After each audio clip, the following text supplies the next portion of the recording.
Olá pessoal, boa noite, tudo bem? Meu nome é Eric Bernard Favre Budenberg, eu sou psicólogo, sou especialista em psicoterapia comportamental, sou proprietário do NPC, o Núcleo de Psicologia Comportamental. Hoje eu vou falar para vocês um pouquinho sobre autoconhecimento, autoestima e autoconfiança. Vamos começar pelo autoconhecimento. O que é o autoconhecimento? O autoconhecimento é um padrão de comportamentos específico, tá? Que ele se refere ao conhecimento de si mesmo. Então, o autoconhecimento ele é produzido através do outro, não por eu mesmo. Eu sei que parece esquisito isso, só que o conhecer a si mesmo depende do outro. O outro, ele vai descrever os nossos comportamentos, ele vai nos fazer perguntas que nos vão fazer pensar acerca do nosso próprio comportamento. E lembrando que a definição de comportamento é a interação entre o organismo e o ambiente. Então tudo é comportamento. Andar, pensar, falar, sentir, tá? Então o outro, ele descreve para mim aquilo que eu faço, que eu falo, e aí eu consigo entrar em contato com os meus comportamentos. Aí eu conheço a mim mesmo, tá? O que é a autoestima? A autoestima é outro padrão de comportamento complexo que se refere a eu mesmo, as minhas características pessoais. Então, a autoestima é quem eu sou, tá? As minhas características pessoais.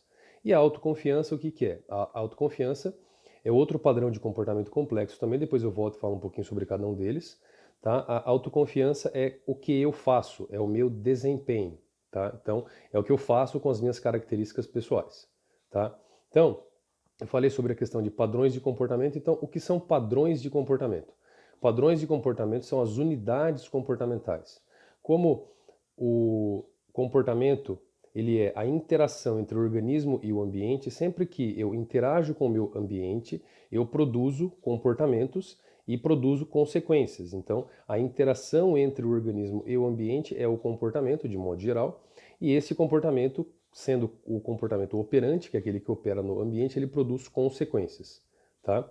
Então, comportamento é tudo aquilo que não é ambiente, e ambiente é tudo aquilo que não é comportamento. Então, o ambiente é a ocasião e as consequências, de modo geral, e o comportamento é tudo aquilo que o organismo faz nessa interação com o ambiente. E aí nós podemos analisar as coisas e vou fazer as análises funcionais, como nós denominamos tecnicamente na psicoterapia comportamental, que é essa análise das consequências e dos estímulos que nós chamamos de antecedentes. Aí nós temos essa unidade comportamental, esta contingência que a gente entende o que aconteceu e por que aconteceu, tá? Então, como que a gente desenvolve o autoconhecimento? Então, nós nos relacionamos com as pessoas e as pessoas, como eu disse, elas vão descrevendo os nossos comportamentos, aquilo que a gente fala, aquilo que a gente faz. Aí nós entramos em contato com aquilo que a gente fala e faz. Quando nós nos comportamos, nós não estamos nos observando atentamente o tempo todo. O outro está. Então, o outro vem, descreve para mim como eu me comportei, o que eu falei, o que eu fiz. Aí eu começo a entrar em contato com os meus próprios comportamentos. Eu me autoconheço. Na autoestima é basicamente a mesma coisa. Eu tenho as minhas características pessoais e como que essas características podem ser desenvolvidas, tá? Uma forma eficaz de desenvolvimento de autoestima, ela é feita por aquilo que a gente chama de reforçamento positivo indireto, ou seja, é quase como se fosse um reforçamento surpresa. Vamos pensar num exemplo. Então, você foi visitar a sua mãe e sabe que a sua mãe gosta de bolo de chocolate. Ela sabe que você vai visitá-la, mas não sabe que você vai levar o bolo de chocolate. Quando você chega com o bolo de chocolate, ela fica super feliz, então ela se sente estimada. Então você chegou para ela com um bolo de chocolate e ela gostou muito daquilo, ela não esperava aquilo. Então aquilo reforça e aumenta a autoestima. Você a estimou e aí ela vai se autoestimar. Por isso que eu conceituei o autoconhecimento antes. Então isso também faz parte do autoconhecimento. Eu fui lá, cheguei com o bolo de chocolate, estimei aquela pessoa, no caso minha mãe, que ela gosta do bolo de chocolate, e ela se sentiu feliz com aquilo, ela se sentiu querida com aquilo. Então aquilo vai desenvolver a autoestima dela, tá? E na autoconfiança, como que eu desenvolvo a autoconfiança? Nós desenvolvemos a autoconfiança por aquilo que a gente chama de reforçamento positivo direto. Então, é o desempenho da pessoa. Por exemplo, vamos pensar numa criança que tirou uma nota 10. Então você chega para essa criança e diz: "Nossa, parabéns, você tirou um 10".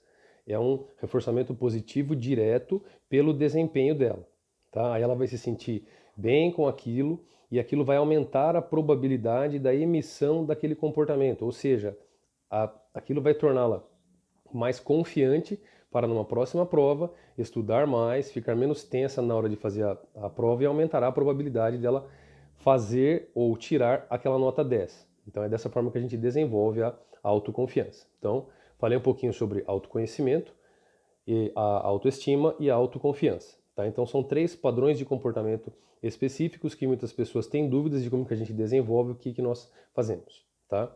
Falei um pouquinho também sobre as consequências e sobre os estímulos antecedentes. Isso fica como tema para um próximo vídeo, mas vou explicar brevemente o que eu expliquei sobre a questão do reforçamento positivo. Então, de modo bem geral, básico e rápido, nós temos basicamente 4 tipos de consequências que nós podemos delimitar. Nós temos os reforçamentos e as punições. Então, sempre que há uma interação com o ambiente, você sempre produzirá uma consequência, e essa consequência ela sempre será em termos de reforço ou punição. Reforço é quando aumenta a probabilidade de emissão daquele comportamento, e punição é quando você diminui a probabilidade de emissão ou de ocorrência daquele comportamento. Nós temos o reforço positivo, como eu expliquei nesse vídeo, tá? Então o reforço ele aumenta a probabilidade de ocorrência daquele comportamento e a punição ela diminui a probabilidade de ocorrência daquele comportamento, tá? Vou explicar brevemente só para ficar claro. Como eu disse, isso será tema para um próximo vídeo, tá? Então, reforço positivo é quando eu acrescento algo bom ou positivo, vamos colocar assim, aspas, né? Então, quando eu disponibilizo um estímulo que seria positivo ou agradável, que aumentará a ocorrência ou a frequência de ocorrência daquele comportamento, aumentará a probabilidade de ele ocorrer novamente, gerando contentamento, alegria, felicidade, etc. Tá? Nós temos o reforço negativo, que também aumenta a frequência, só que pela retirada de algum estímulo prejudicial ou aversivo, perigoso para aquela pessoa.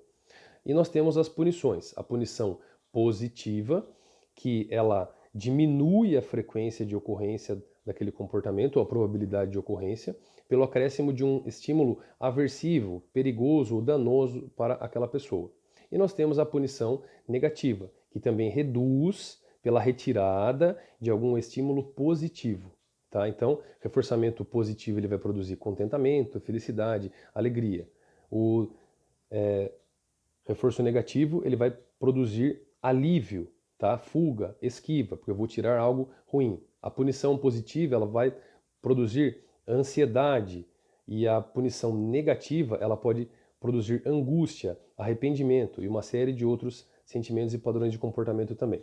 Tá? Então deu para ficar claro o que é o autoconhecimento, a autoestima e a autoconfiança. Expliquei brevemente também o que são os padrões de comportamento e brevemente também quais são as possíveis consequências. Tá? Qualquer dúvida pode entrar em contato, pessoal. Obrigado, boa noite.